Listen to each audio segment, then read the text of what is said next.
What would you do if this happened to you? A woman was on her way to the market when she stopped by a small stall displaying delicate toys.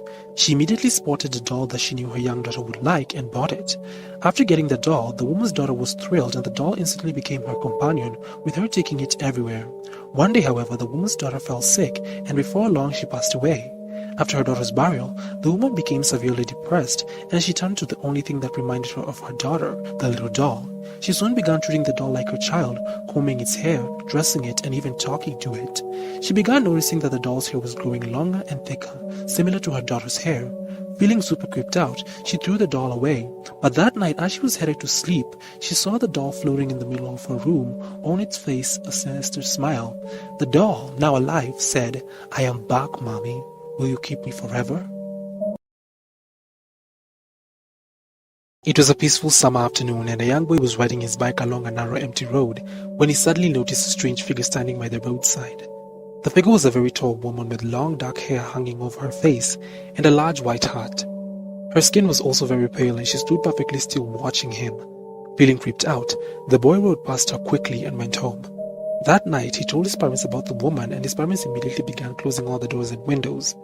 The boy's dad rushed to the cabinet and took out small bowls of salt and began placing them in every corner of the house. The boy was then instructed to stay in his room and not to come out until morning.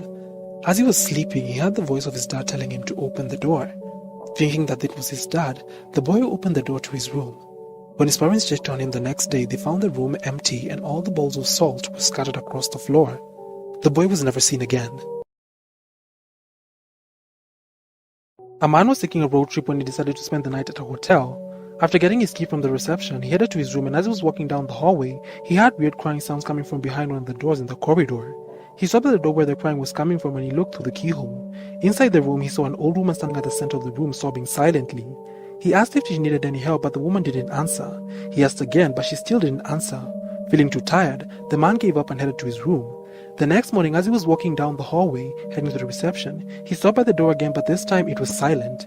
He peeped through the keyhole and all he could see was red. Not thinking much about it, he headed to the reception. As he was checking out, he asked the receptionist about the crying old woman, to which the receptionist said that there was no one in that room last night, and that the room is said to be haunted by an old woman with red eyes. His heart immediately dropped as he realized the red color he had seen earlier while peeping through the keyhole was the ghost of the old woman peering back at him.